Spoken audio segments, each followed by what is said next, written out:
Ladies and gentlemen, good day and welcome to the Eco Recycling Limited Q4 FY24 earnings conference call hosted by Kirin Advisors. As a reminder, all participant lines will be in the listen-only mode.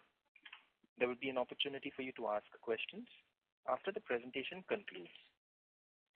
Should you need assistance during this conference, please signal an operator by pressing star and then 0 on your touchtone phone. Please note that this conference is being recorded. I now hand the conference over to Ms. Chandni Chande from Kirin Advisors. Thank you, and over to you, ma'am. Thank you. On the behalf of Kirin Advisors, I welcome you all to the conference call of Eco Recycling Limited. From management side, we have Mr. B.K. Soni, Chairman and Managing Director.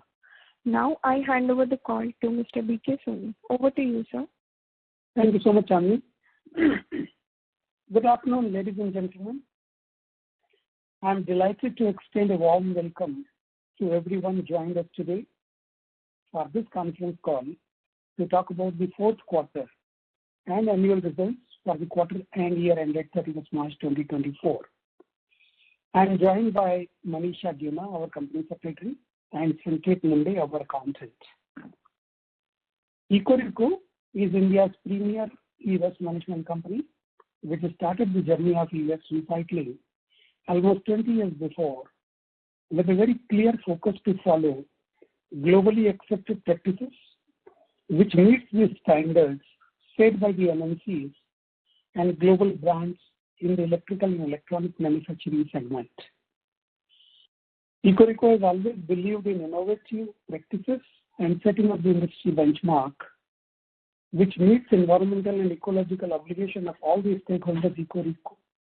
Ecorico never believes in cutthroat competition to achieve higher volumes of tonnage, but high level of services to its clients who does not hesitate to pay as per their standards in the developed countries. Ecorico provides all the services under the umbrella of e-waste management, beginning from collection to compliances, to all its clients, whether MSMEs or MNCs, producers, and other generators of e-waste who desire to dispose of their e-waste as per the norms of the e-waste management rules and Environment Protection Act. As you better know, producers of electrical and electronic equipment have an additional obligation to collect or get the e-waste collected to meet their extended producer's responsibility, commonly known as EPR.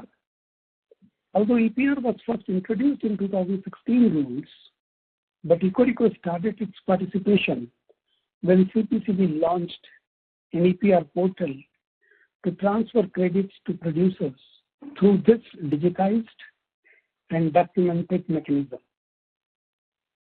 I am pleased to share that in February 2024, a new capacity of 18,000 metric ton per annum to recycle e-waste has been established, and also got the permission from the Maharashtra Pollution Control Board as a consent to operate at the new premises of Ecorico in Vasai, Maharashtra. There may be some obvious curiosity. What was the need of setting up a new capacity when the earlier capacity of 7,200 metric ton is still pending to be fully utilized?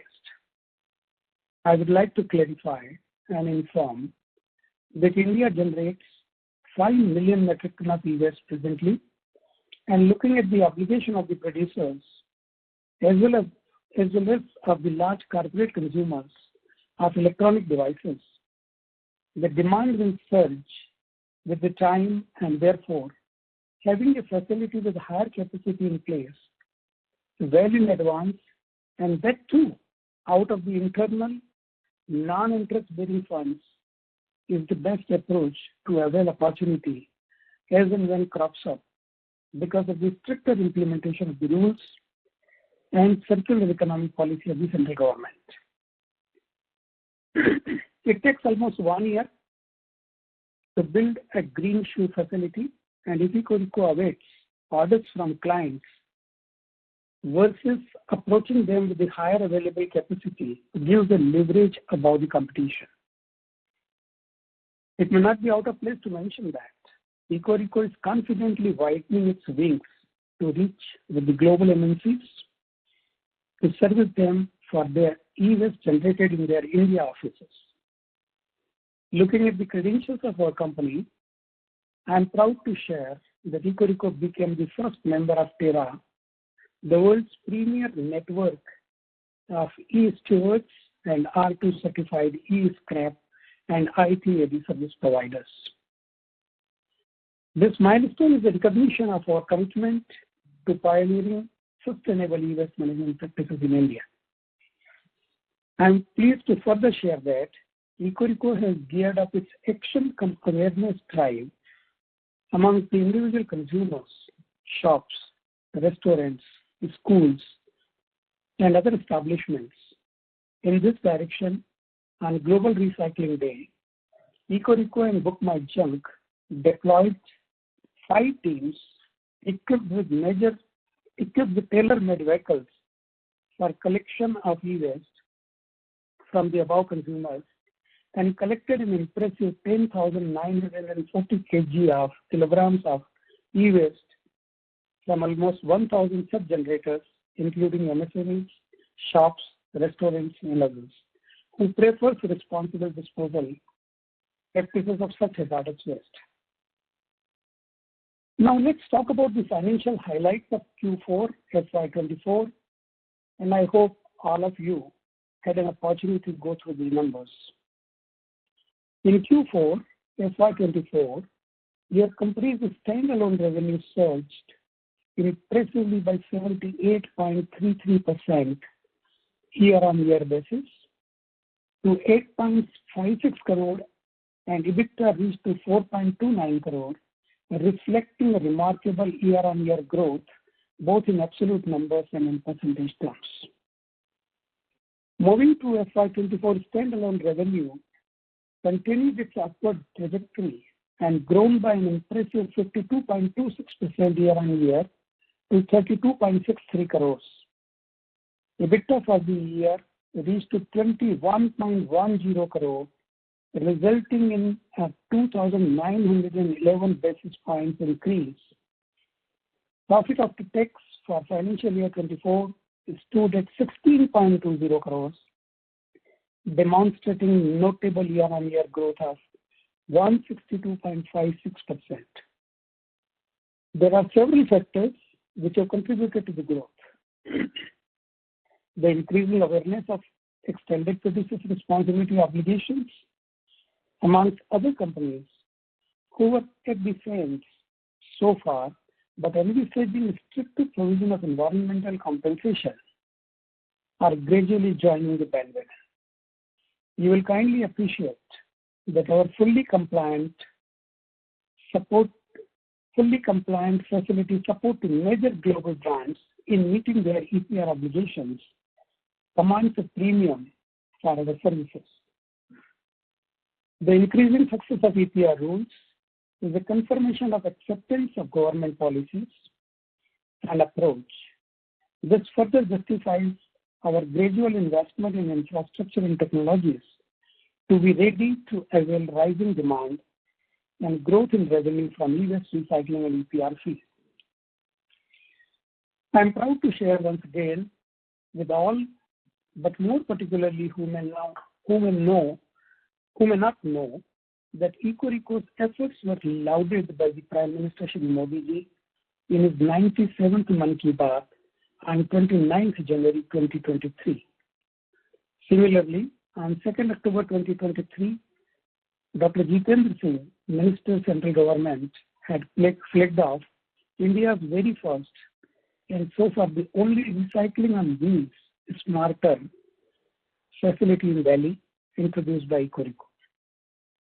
Looking ahead, we remain dedicated to enhance capabilities to meet the expectations of the clients and authorities by delivering our services which they can compare with our global peers.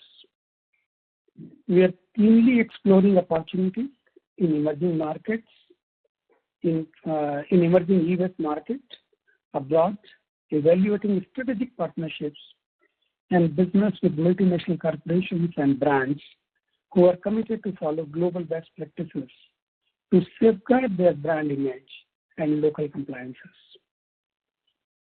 I strongly believe and with full confidence that the policies and practices chosen by Ecorico will establish Ecorico as a preferred partner among all the stakeholders to avail its services with greater trust, which will eventually lead to a significant growth.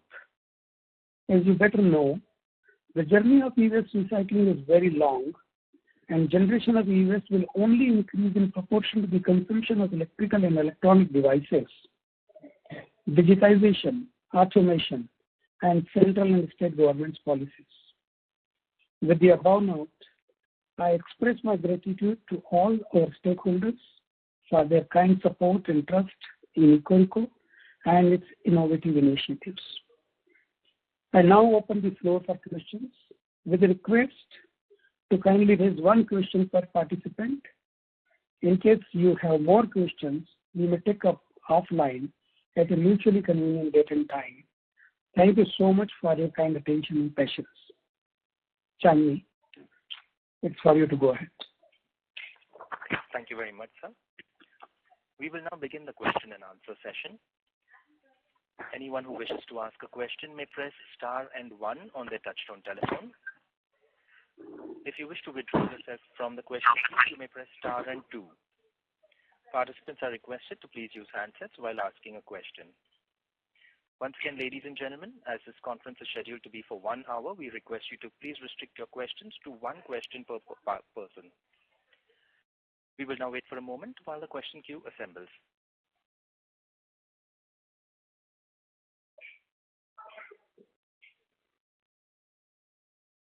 The first question comes from the line of Shubham from Ayush Agrawal Research. Please go ahead. Hi, good afternoon, everyone. Thank you for the opportunity. So, currently, what is our capacity utilization for the plant? Previously, you have said that you are focusing on low capacity utilization with high value. So, are we moving forward with that particular strategy, or are we changing our strategy to move toward higher capacity utilization? Thank you. Okay, Shubham, first and foremost, as I mentioned earlier also, that present capacity utilization is close to about 4,000 metric ton out of 7,200 metric ton, which is nearly about 60%, which actually speaking, we were hoping to reach to 75% by June quarter itself, and then we are hoping to reach 75% to 80% by June, current quarter, and then also will further increase our capacity utilization out of the 18,000 metric ton what we have set up. Okay. Thank you. I will rejoin with you. Thank you. The next question is from the line of Jishan Singhi from Krijuna Research and Analytics. Please go ahead. Thank you, sir, for the opportunity. First, I would like to ask that if we see in the financial statement, your other income has been decreased. So, what does it constitute? I would like to ask that. Sorry, can you repeat your question, Mr. Singhi? What does this other income constitute in the financial statement? Okay, got it. Okay. So let me give the brief breakup about the other income.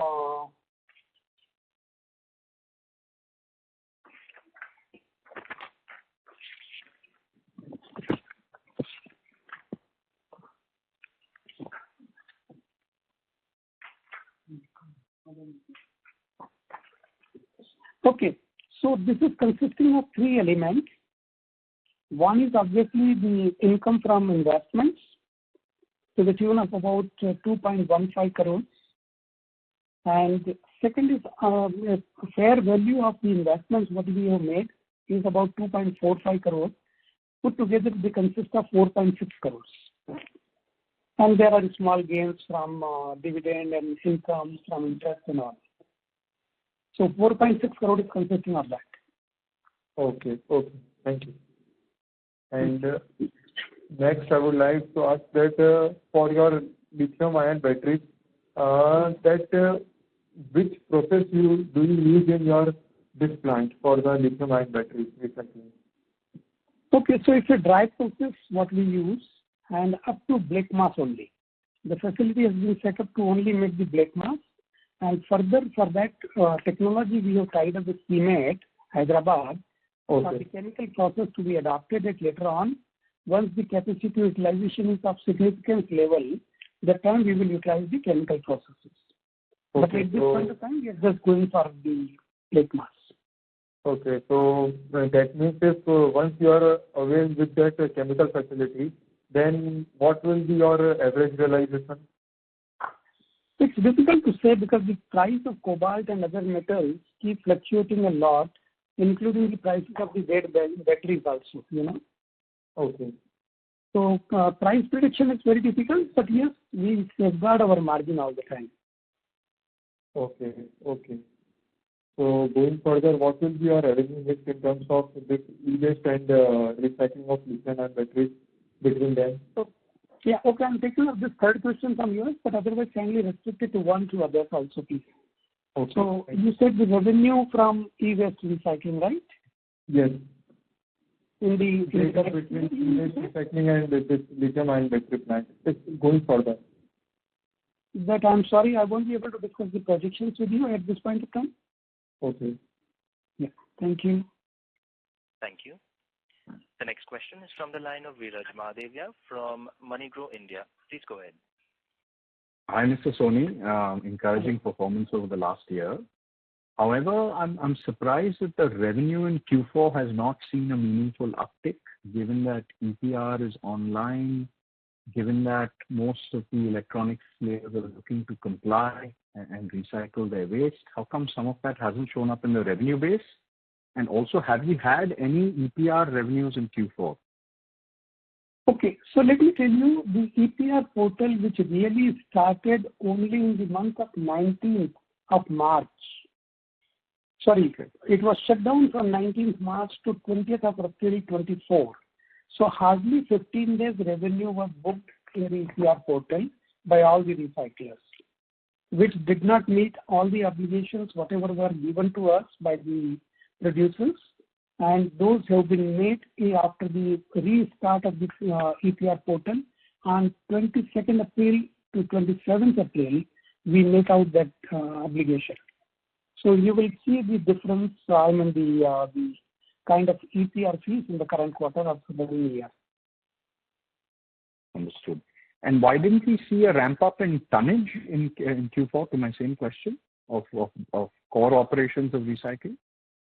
Yeah, that is a core operation of recycling. Does not mean always that the tonnages has to come. If I keep buying the fridges and washing machines, which hardly generates me a profitability of 10%, versus the laptops and the other electronic devices, which gives me handsome margin, I believe as an investor, both of us will prefer to have the high margin business rather than only capacity utilization. True, but has the high margin business not started coming then? Request you to please rejoin. No, it is there. It is doing. We are doing it to the extent whatever we are capturing from the market. So it's not that the competition is not playing its role, but we do the business only with the multinational companies who agrees to our kind of profitability rather than the volume. So if I give an example, if suppose I work for a margin of 15-20%, then I could have done a business of 10,000 metric ton as against 4,000 metric ton. But the profitability would have remained almost same. So my preference is to do 4,000 metric ton and earn the profit as against 10,000 metric ton. I believe that's a good policy, and I would certainly like to have your opinion on that. Sure. No, I think that's a good policy. The question, sir, is only why has this low-sized electronic material not come your way meaningfully, given that policies are all in place, is my simple question. Correct. Yeah. I'll come back. Thank you. Yeah, please. Thank you. Thank you. Ladies and gentlemen, we request you to please restrict your questions to one question per participant. The next question is from the line of Ayush Agrawal from Ayush Agrawal Research. Please go ahead. Yes, sir. I just had a question regarding the EPR piece. If you could just quantify how much of it has been collected and the guidance for the same in the coming future. Good. Ayush, we did a business of 1.5 crore of EPR in the March quarter, and I won't be able to disclose the tonnages associated with this because that's the USP of Ecorico. And the remaining in as far as the first quarter, what we booked in the June quarter, it's substantially higher than what we have booked in the March. Okay. Thank you, sir. I'll just join the queue now. Thank you so much. Thank you. Thank you. The next question is from the line of Parav Jain from Nivesha Investment Advisory. Please go ahead. Hello, Suni sir. So congratulations on receiving this Terra Group affiliation. It is a really good advantage that we have. So my question pertains to page number 12 on the investor presentation. So on that page, we have mentioned that Ecorico can now recover valuable elements such as nickel, manganese. So in this terms, are we looking to change our business model in terms of supplying the black mass and now switching to directly recovering these metals and then selling them ourselves? Is that the way forward? Is that correct? No. That is the futuristic plan. Okay. Presently, we are limiting it to only to the extent of black mass. And what you are reading on page number 12 is the technology what we have acquired from CMAC is capable to do that. Okay. So for the near term, at least we'll still be dealing in the black mass.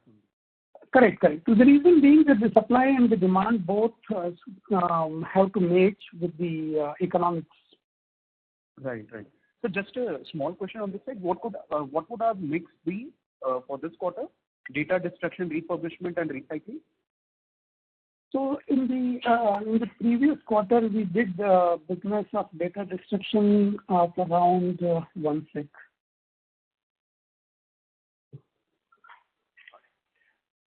So that is close to about 10% we did the business of data destruction, and we hope to continue the 10 to 12% in the current quarter also.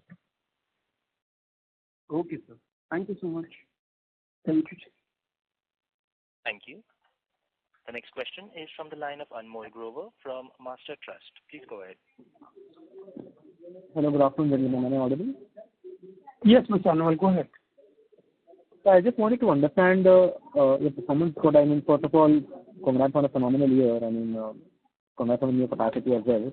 I just wanted to understand the margin dip that has happened this quarter and what to expect going forward. So, no, I don't think, Mr. Anmol, there is a margin dip, but you will kindly notice that the tax provision, income tax provision and everything put together. So after profit after tax has come down by that amount only. And we have provided for about 1.5 crore in the first 3 quarters and raised it by about 2 crore in the last quarter. So the impact is because of that. Sorry, I missed the initial impact is because of what? No, I said that the profit after tax is lower, as you are noticing, is because of the impact of the income tax, which was provided for in the last quarter to the tune of about 2 crores. Okay, no, but your EBITDA margin also dipped. So, I mean, in Q3, we did a EBITDA margin excluding other income, which was 70%, it's 45% this time. So that's what was my question on. No, EBITDA margin has not come down. It is far good. What is the percentage you are looking at? 45%? 45.7% to be precise. About 3.7 crores of EBITDA. Okay, I'll check on the number Which is excluding other income, just to be clear. Sorry? I mean, I'm calculating EBITDA excluding other income, just to be clear. Yeah, of course, excluding other income only. Yes. So let me just look at the percentage. I have not noticed it carefully. 1 second.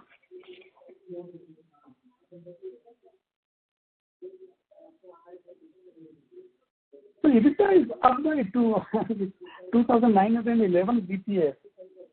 I was asking quarter on quarter because we were doing consistently about 60% margins, but it dipped this quarter, so just wanted to know the reason for that. No, I'm sorry. Quarter on quarter basis might be a variation. Yes, you are right. Yeah. So, I mean, is it sort of a cyclicality thing that's happening in Q4 is usually a little lower margin for you, so, or is there something else? Just wanted to understand you. No. So repeat your question, Anmol.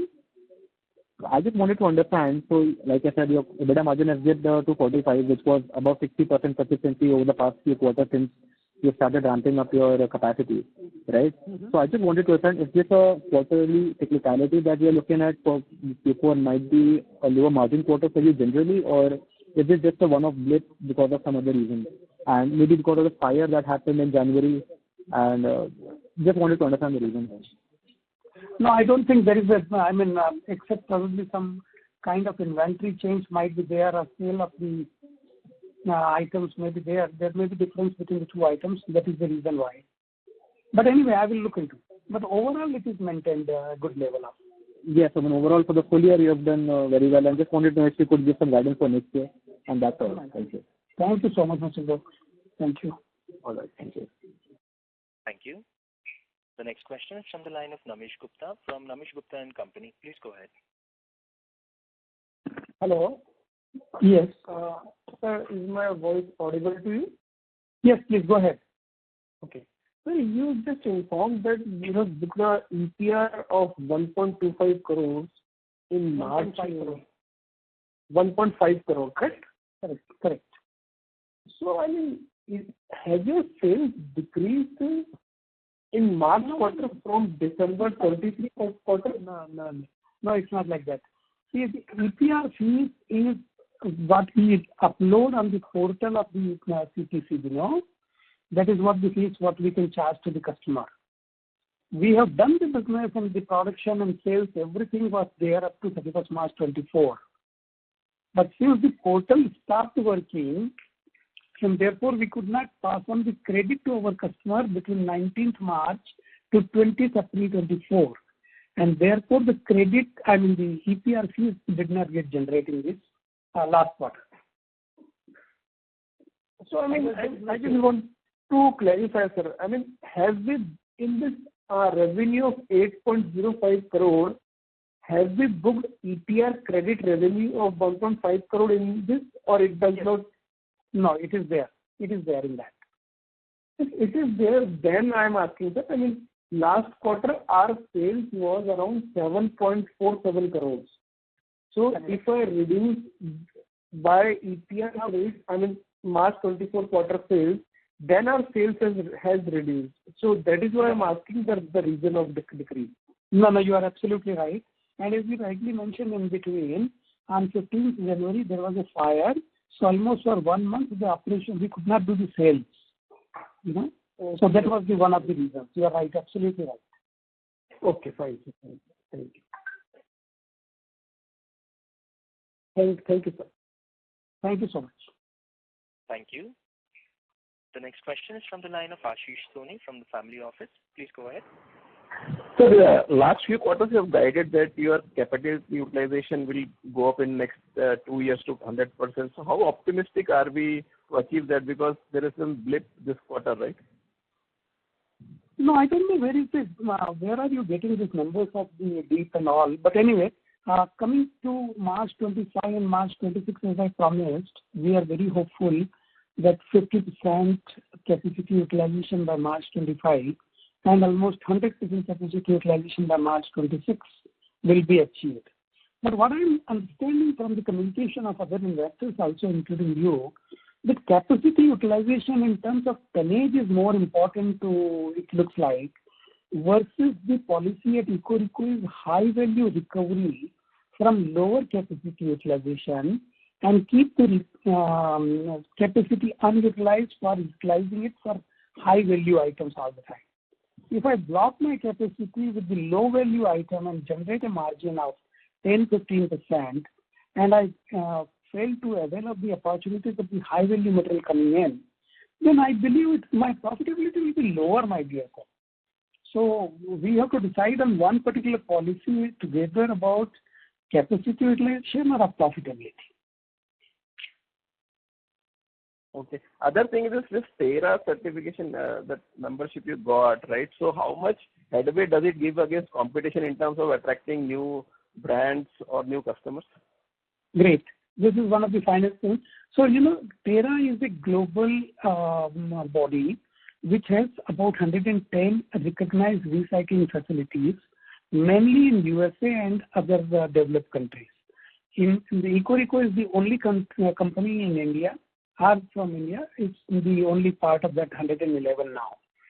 Okay, and this TERA is is a connect between the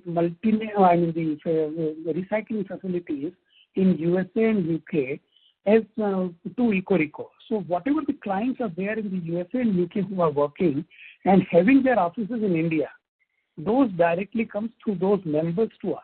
That is the purpose of this. Now we are just 3-4 months old in the membership.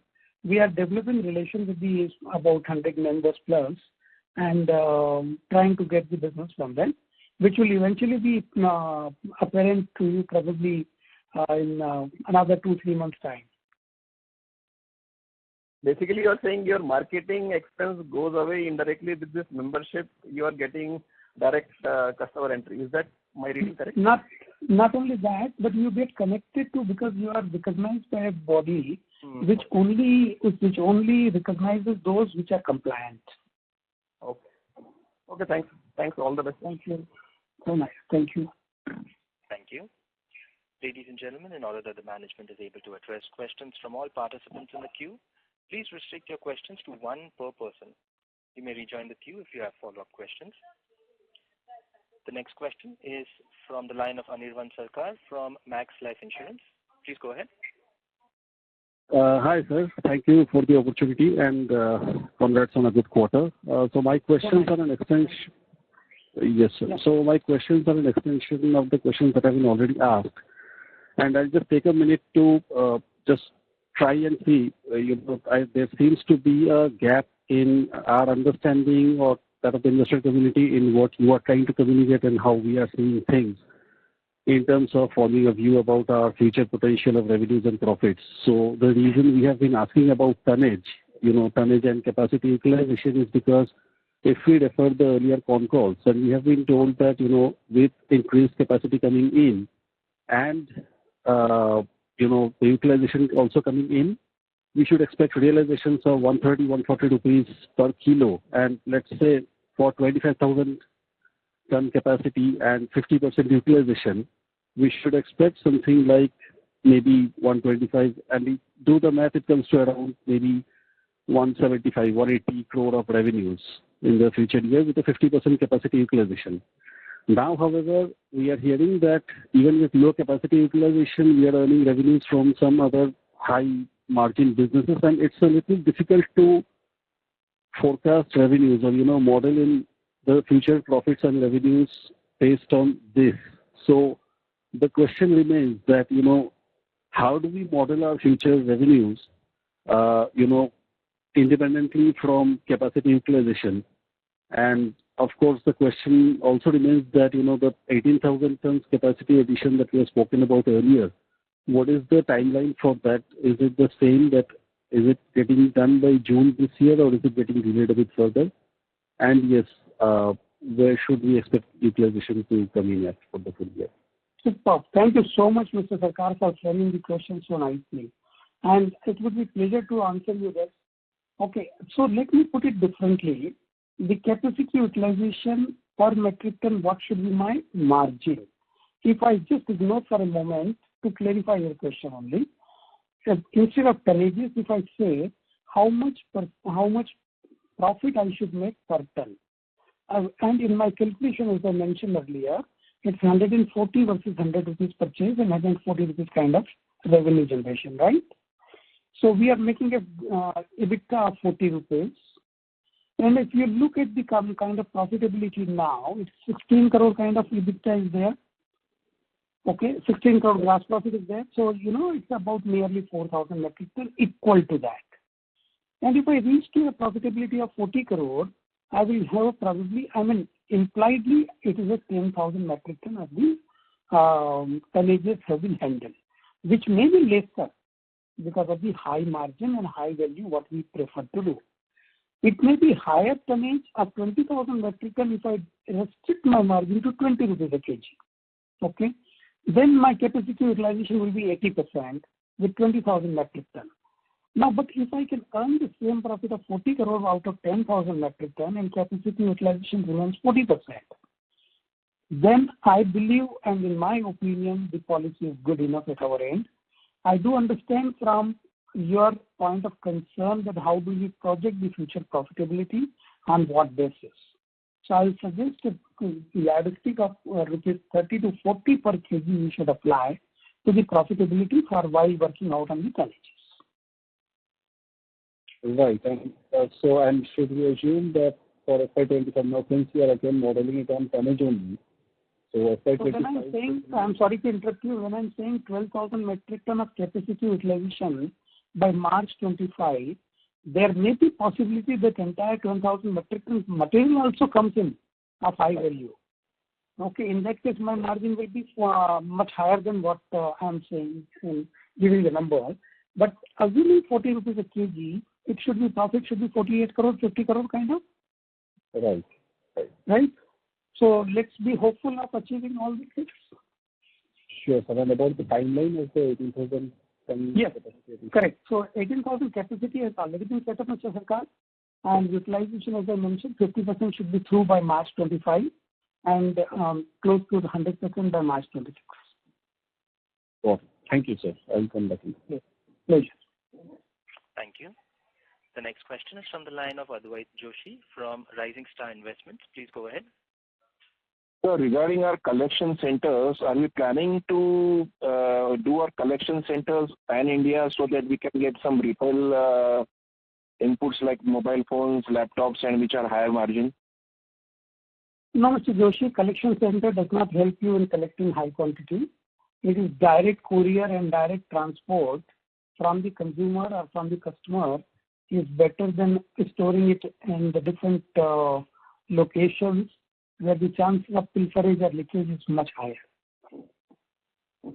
But we are planning to increase collection centers because right now we are having very few collection centers across Mumbai or pan-India. No, we don't have collection, even a single collection center in Mumbai or anywhere. We have collection boxes set up in schools and colleges. Boxes, right. So we are planning to do that to increase the number of boxes in yes. or the places where we can get the laptops and all. Absolutely. From 5th June itself, you will see that kind of movement is happening. All over Mumbai and pan-India? No, not pan-India, only all over Mumbai. Mumbai itself has a population of 3 crore, which is significant. Right. It is to our location, that's all. About initially we are planning for 100 immediately, and maybe plan to reach to 500, but only in the city of Mumbai and nearby municipal corporation. Okay, thank you very much. So nice. Thank you. Thank you. The next question is from the line of Chirag Jain from Yogya Capital. Please go ahead. Thanks for the opportunity, sir. Sir, my question was majorly on the broad industry perspective. Can you throw some light on the competitive intensity with similar focus of yours and new players coming in, or what is the current players' competitive industry intensity? That's what my question on. Chirag, it's a very beautiful question. First of all, I admire that. And let me confess and say that unfortunately, I don't have the statistics of the other players. The reason being, we are the only listed company whose figures are publicly available, and I don't have an access to their numbers. So it's difficult for me who are in comparison or in competition. So but what we prefer to follow the policy which I have a number of times over this call we have mentioned, and it's our policy is not the capacity but the profitability. Not by numbers, but by general competitive industry in terms of qualitative numbers. Qualitatively. Qualitatively, in what sense you mean to say that what kind of percentage margin they are making or what tonnages they are doing what? Yeah, so that's what my question was on.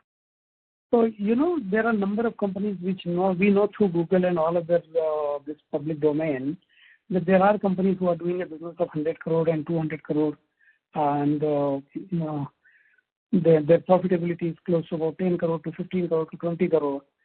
So these are the numbers available what in public domain is. Now, I don't know how do I say in qualitative terms to this. So to add to that, in terms of are we competing with them in the same market? How do they source? How are they different? Is there any difference in sourcing or selling? So that was my broader question. So okay, so my point is, since beginning is the same. We deal with the multinational companies and with brands who are following globally the best practices of paying to the service providers for all their services, right from collection to data capturing to transport, packaging, and inventorizing, and giving them all the details so that they can follow the global best practices, and we charge for all these things. And I do not know about other competitors of mine, how do they provide the service to their clients. Thank you. The next question is from the line of Vinay Sharma from Upper Circuit Investment Services. Please go ahead.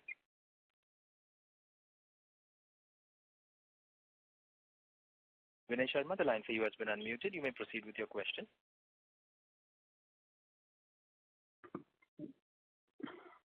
As there's no response from the current participant, we will proceed to the next question, which will be from the line of Ashish Soni from Family Office. Please go ahead. Sir, last few con calls you mentioned your contract with this MNC brands, and when you spoke about this capital utilization of like 12,000 ton maybe by March 25 FI, so you're saying high value. So is it contract? It depends. Like it's a mixture of lot of things, or do we get only high value because you have signed a contract? If I recollect, maybe 2-3 con calls back. So what is causing the hesitance like that we won't get high value or we are picky? What's that? I'm not able to understand that. Okay, so let me clarify this point once again, and for future also it will give a guideline to all. Okay, what I mean by high value is IT devices, communication devices, as against washing machines, fridges, oven, toaster. These are low value and volumetric material. If I take 10,000 metric ton of volumetric material and process and earn 10 to 12% kind of margin, and still my top line remains about 40 to 50,000 rupees per kg max to max, because maximum items are plastic and iron, ferrous and all, containing copper also to some extent. So I'm saying 40 to 50 rupees a kg. That will give me a top line of 40 to 50 crore against 10,000 metric ton. Okay, and a profitability of about 5 crore rupees. This is what is the low value item. So my tie-up is not there with electrical and electronic devices to a great extent. It's only a nominal agreement which we have with 2 companies only for a limited quantity. But otherwise, my maximum contact is there with the IT and communication device companies. This is the significant difference. Basically, indirectly, you are saying maximum your contract is actually high value only. It's like some nominal based on whatever terms of the contract you have done. You have to oblige them based on the contract or maybe relationship wise. Is that maybe 90-10 sort of thing if I assume, just for assumption? Broadly, yes. Okay. Thanks, sir. All the best. Thank you, sir. Thank you. The next question is from the line of Sachin Shah from Sun Advisory. Please go ahead. Hello, good afternoon, Mr. Soni. Good afternoon, Mr. Sachin. Yeah, one question is, I think in this quarter, roughly the volume should be about 1,000 tons. And if you can split that volume between your processing at your own factory and then at the third party, which is the international, because in the last call, you had also explained that the volume is split between your own factory processing and internationally with your buyer processors. So you can split the volumes for Q4. Thank you. Super. So let me give you the number. I don't have ready in terms of the tonnages what we did last year with the international partners, but we made a profit of, in the revenue you will see about 4 crore revenue we have received only from the business we closed with the multinational companies sitting elsewhere in the world, not in India. I'm talking about the recyclers, not the multinational company, I'm sorry.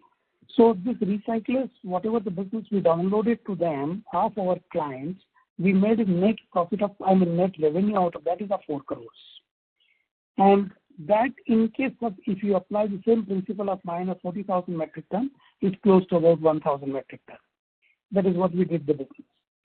I hope to do at least 2 times of this business in the running year, in the current year. If I answered you completely about this. No, thanks, Mr. Soni. What I was trying to find out in Q4, the 1,000 metric tons which is shown as the volume, that I think also includes the third-party processing.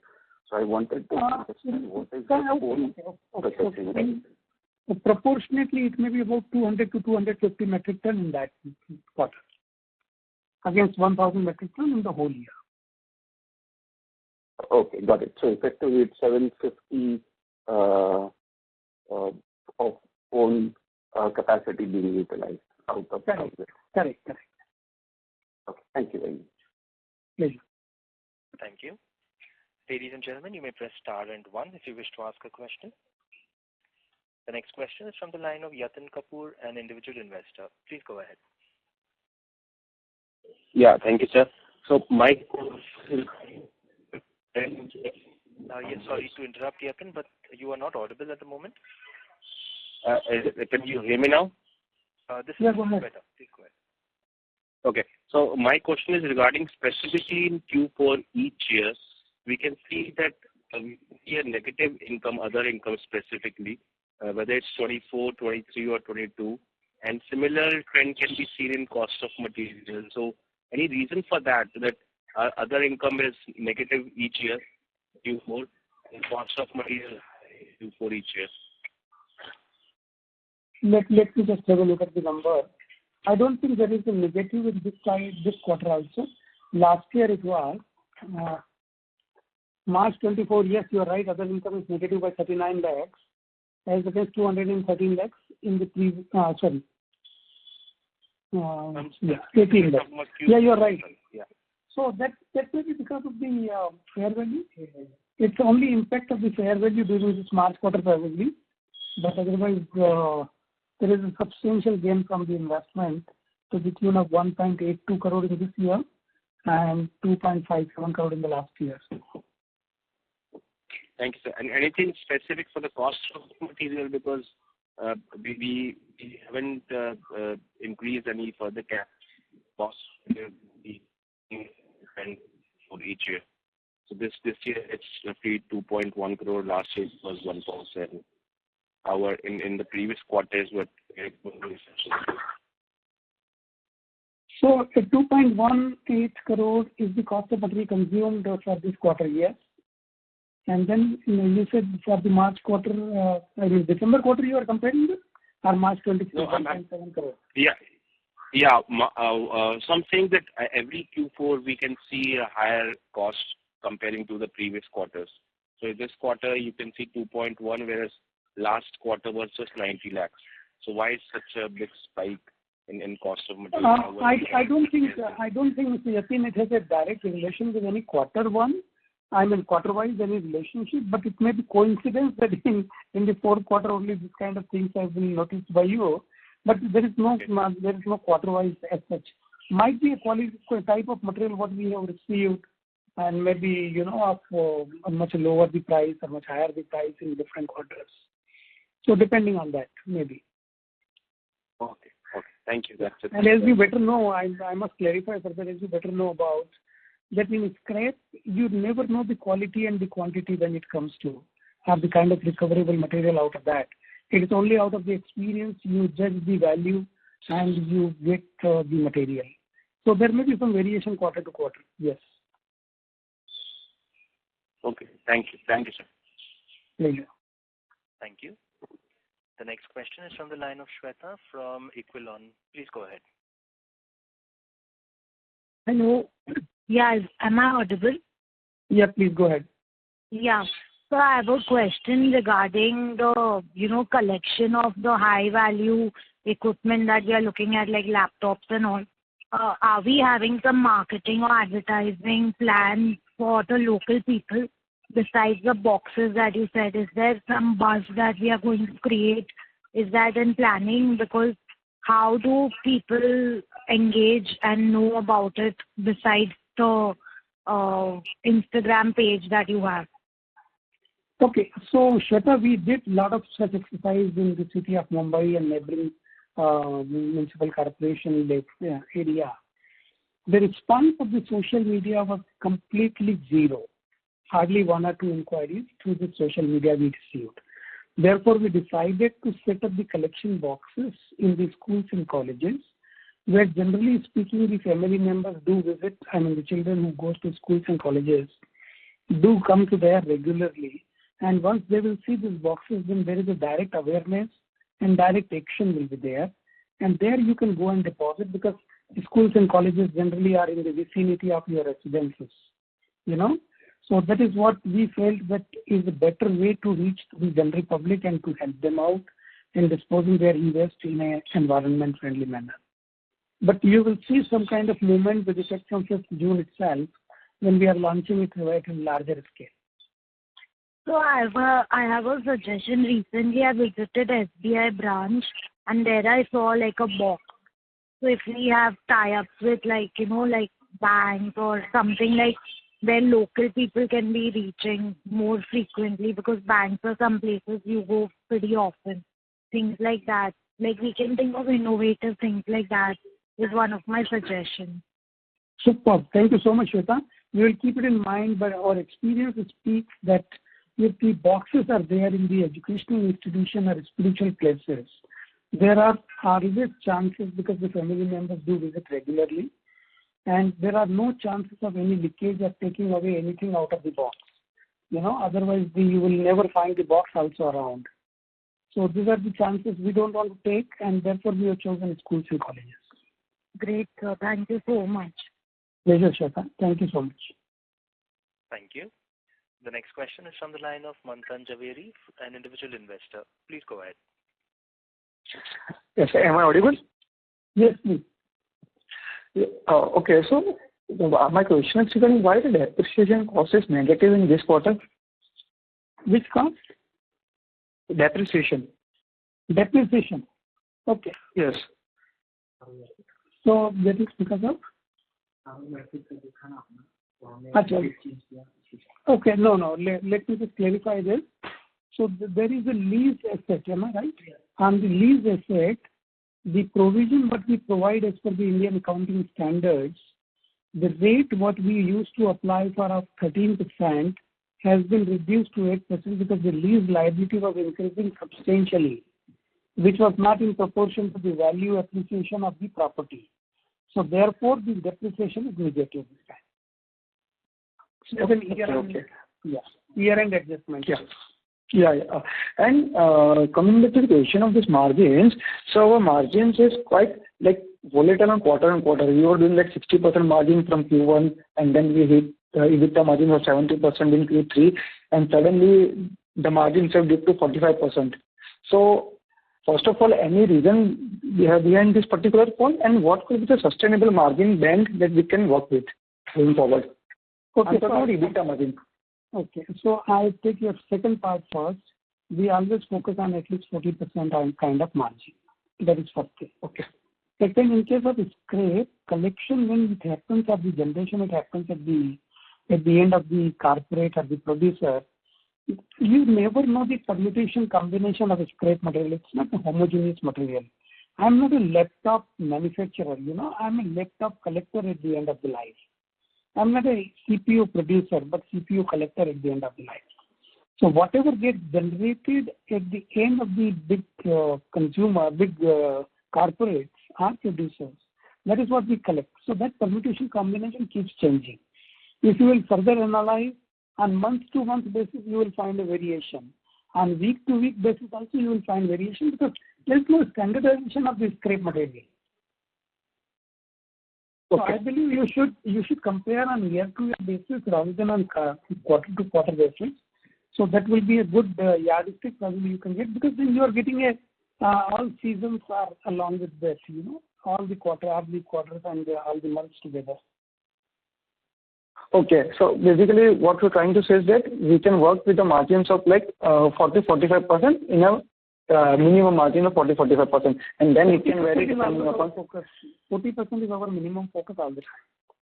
Okay. And this last question, coming to this capacity one. So our capacity operational is 25,000 as on date. Is that correct?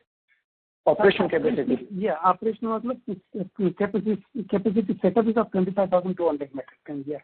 25,200 metric tons. Installed capacity. And okay, and of that we are estimating the utilization of 12,000 metric tons for the full year of FY25. Is that correct? Yes, you are absolutely right. And if we exclude the EPR credit revenues, is it safe to assume the blended realization of that we outsource and our in-house of like 100 to 110 per kg? Sorry, the last part I didn't understand. So I'm asking about this 12,000 metric ton, the blended realization. If I exclude the EPR credit part, is it safe to assume that it will be at least 100 per kg or 110 per kg? Sorry, I won't be able to answer you. Then it will be talking about what is the rate of EPR, you know. No, that's what I'm asking. That's what I'm saying. I'm asking excluding EPR credits. That's why I am not asking for EPR credits. I'm just talking about your recycling tonnage business. No, I understand. So EPR credit is generally in the market is around 10 rupees to 15 rupees kind of kg per EPR. So is the what market practices are there. Eco doesn't work out such kind of low fee. Yeah. So blended realization, like we can work with the 100 rupees per kg. That's what my question is. Like for 12,000 metric tons, it's safe to assume that we will do at least 100 per kg. Okay, I'm not counting EPR credits. Yes, that is there otherwise also. Okay. In fact, we have higher than that. Okay. Fair enough. Thank you. Yeah. That's it, my friend. Thanks. Okay. Thank you. The next question is from the line of Uday Kota, an individual investor. Please go ahead. Hello. Hi, Uday. Yes. Nowadays in Bangalore, I'm seeing a lot of e-waste collection boxes in all the software companies. Since there are many software companies in Bangalore, are you planning to expand to Bangalore, at least for collection purposes? We don't mind setting up Uday over there also. But then who will be taking care of the collection on regular basis?